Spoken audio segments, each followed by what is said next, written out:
Protocolo Finger, que é dedo em inglês, não sei se você sabia disso, eu sou um troglodita, com décadas de existência, é usado indevidamente em ataques de malware click fix. É um museu de grandes novidades. O tempo não para. Ó o dedo ali, ó. O dedinho. Tomou uma dedada.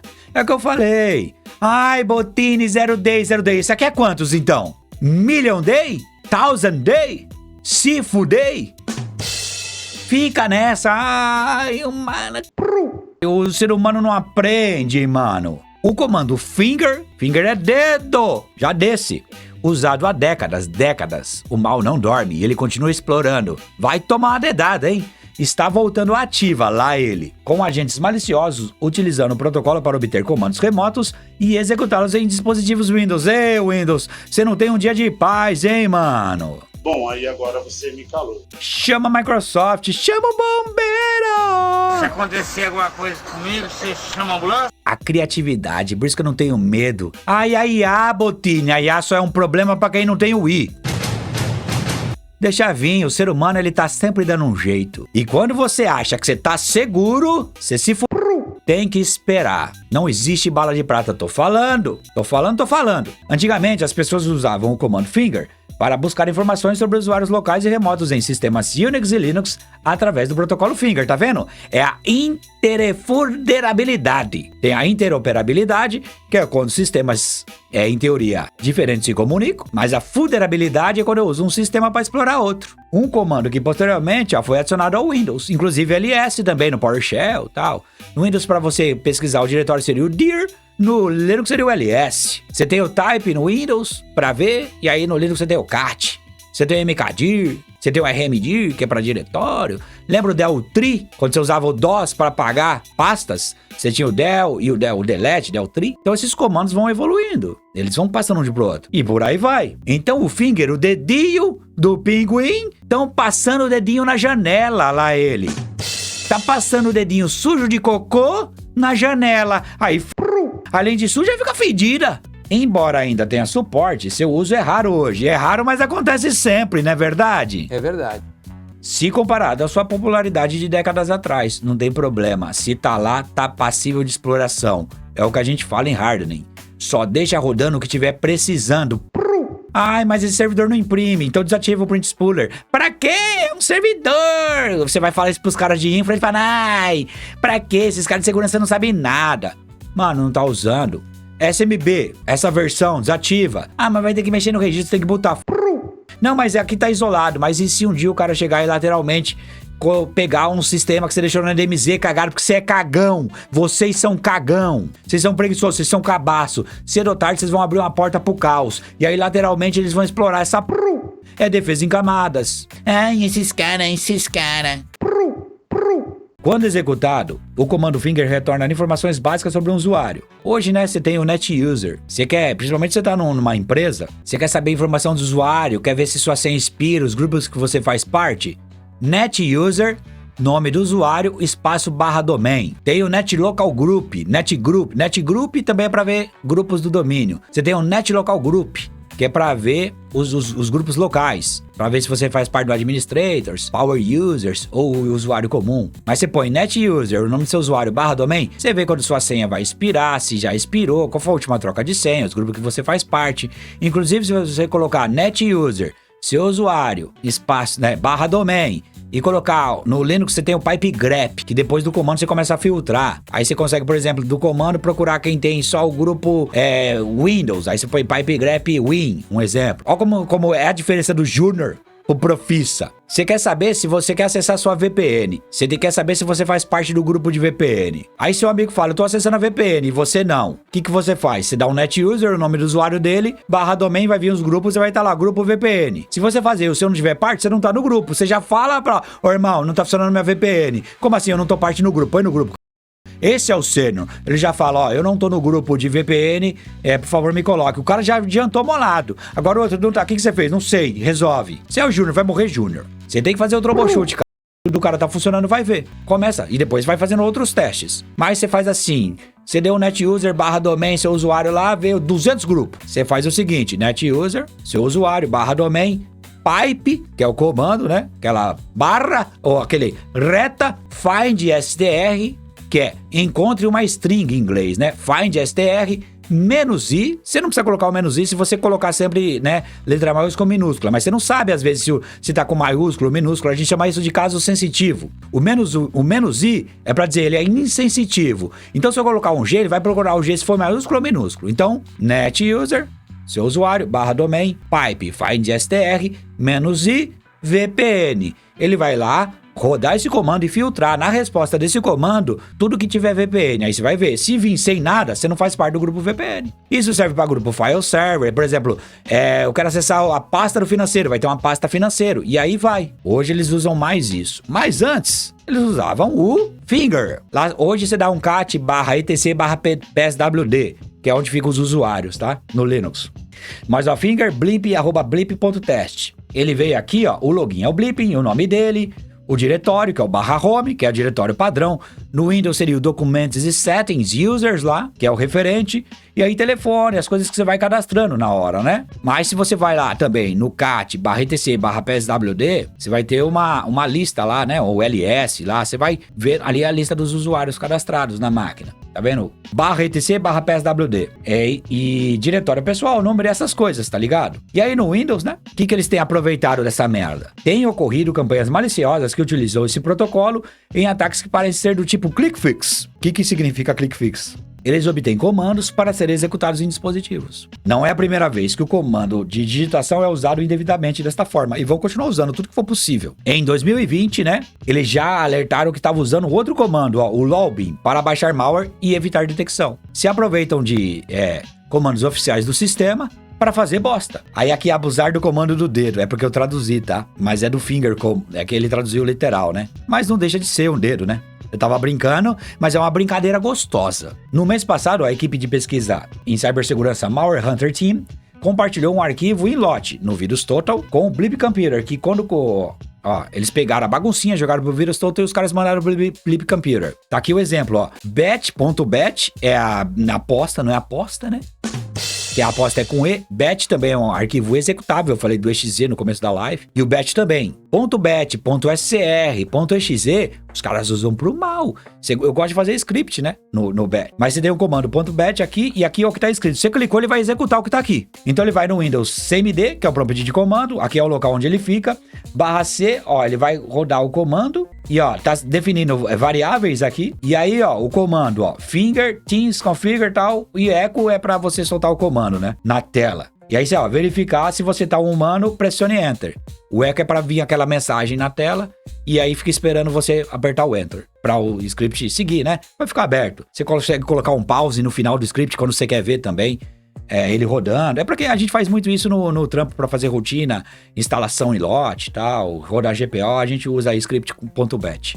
Então, quando executado esse script aqui, ó, ele usaria o comando finger com o usuário root, comando para recuperar comandos de um servidor finger remoto, que eram executados localmente através do registramento de saída do exe. Tá vendo? Ele ia usar esse comando para extrair informações do sistema-alvo. Embora esse host não esteja mais acessível, né? A Malware Hunter encontrou amostras adicionais de malware e ataques que utilizavam o comando finger. Por exemplo, ó, uma pessoa no Reddit alertou recentemente que foi vítima de um ataque click and fix, clickfix, que se passava por um CAPTCHA, induzindo a executar um comando do Windows para verificar se era humana. Você clicou ali no CAPTCHA, eu já mostrei também aqui. Tem corte falando de cuidado com essas CAPTCHA maldito, de não verificar fonte. Você tá clicando, às vezes não é verificação, você tá dando acesso pro mal. E aí tá aqui, abre aspas, o que a pessoa falou, né? Acabei de cair na armadilha de verificar se você é humano. WinR. O WinR é um comando do Windows, mas R que é run, que é o comando executar. Se você apertar a bateria do Windows Run, vai lá executar, você pode executar comandos, né? O que eu faço? Dizia a postagem, né? Eu estava com pressa e esse é o problema, né? Tremendo vacilão.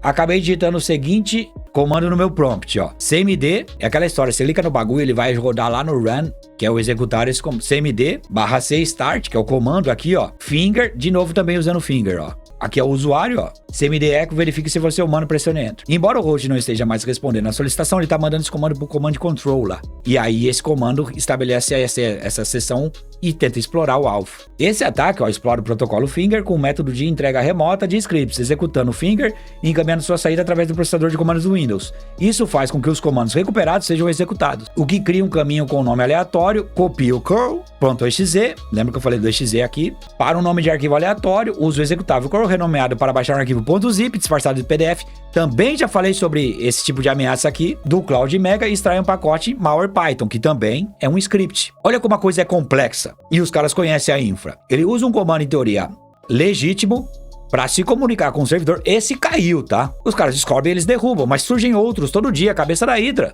Corta um, nasce dois. E aí, nesse comando e control, que é esse servidor de destino, ele tem orientações e arquivos. Por essa via, sem o Windows, o antivírus entender, porque ele fala, pô, esse é o comando legítimo, o Fing tá tentando verificar o usuário, mas através dessa falha, ele baixa um PDF, ele baixa um zip, alguma coisa criptografada, joga pra máquina sem perceber, joga num diretório, às vezes, de sistema protegido, que tá numa exceção do antivírus, aí ele extrai o bagulho, ou você mesmo colocou algum jogo, alguma pasta como exceção, que você fala assim, eu não quero que verifique, eu tenho antivírus e não pegou, vai saber o que você fez também, andou dando exceção, e ele sabe quais são as pastas, geralmente, que ficam em exceção. Aí joga esses maléficos lá, extrai o bagulho sem subir para a memória, estabelece exceção, instala serviço bosta, vai lá no msconfig, no registro e põe pra, na próxima vez que botar, às vezes inicia antes do antivírus tá lá, às vezes você nem tem antivírus. E aí, ó, um infostealer, é um ransomware, pode ser um monte de coisas. E aí aqui tá aqui, ó, a estrutura ó, o pdf.zip, quando você extrai, ó, PYD são scripts Python, extensões aqui, ó. Você tem o init aqui, ó, que é o arquivo, e ele vai chamando. Ele chega por esse mal e depois é executado. Tudo por essa seção de comando. E aí, ó, ele vai ser executado usando o python.exe init py. O que é isso aqui, ó? Ele manda o Python, tem que ver se sua máquina está instalado o Python, mas dependendo da ameaça, ele instala o Python para você também, para ter sucesso no mal. E ó, tá vendo o aplicativo aqui, ó, underline, init, que aqui é o script? Ele manda, ó, o Python NW, que deve estar aqui dentro às vezes também. Ele já deixa tudo pronto para rodar remotamente. Ele vai rodar ele e vai chamar esse script aqui. E aqui dentro vai ter o mal. O último comando, ó, é uma chamada de retorno ao servidor do atacante para confirmar a execução quando exibe uma mensagem falsa, ó, dizendo que você é humano, tá vendo? É muito profissional. Ele vai rodar o script na sua tela, vai aproveitar toda essa estrutura e vai validar pro atacante que ele teve sucesso. Que aí o cara continua explorando. Pô, estabeleci agora a sessão aqui, esse é o alvo, daqui eu brinco. Os que não deu certo nem vai. Pra não perder tempo. Eles não gostam de perder tempo. Não está claro qual a finalidade do pacote Python, por enquanto, né? Eu já tinha falado, quem sabe falar antes. Mas é um arquivo em lote relacionado, indica que se tratava de um ladrão de informações, infostealer. Pode roubar cookie, e aí pode ir segundo fator, se seu aplicativo for bosta, se não tiver verificação legal, pode ir sessão de navegador sem duplo fator, pode ir senha, pode ir carteira de criptomoeda, pode ir um monte de coisa. E aí a Malware Hunter Team, que é o time de pesquisadores, também encontrou uma campanha semelhante. Aí usava o Finger, ó, cov2@pimetrics.strange.com. Aqui é um outro domínio, talvez um outro servidor. Pode ser de uma outra quadrilha de bandidinhos ou do mesmo, né? E aí ele recupera e executa comandos quase idênticos ao clickfix mencionado anteriormente. Pode ser uma variação. E ó, mesmo esqueminha aqui, tá vendo? Ó, tá aqui, ó, definindo variáveis. Bem escrito o script, bem bonitinho, ó. Ó, o usuário, ó, no bin, o diretório, ó, do usuário. Você tem aqui, ó, todos os comandinhos do mal. E aí, olha, o Blip Computer descobriu que este era um ataque mais sofisticado, porque o mal não dorme. Com os comandos buscando as ferramentas comumente usadas em pesquisa de malware e encerrando a execução caso as encontrasses. Não falei? Viu aqui que tem merda? Ele automaticamente para não ser detectado. E aí, qual que seriam as ferramentas? Ó, Filemon, Regimon, Proxy XP, tudo isso aqui, ó. A maioria dessas ferramentas tem um conjunto sysinternals do Windows antigo. Quem é velho sabe.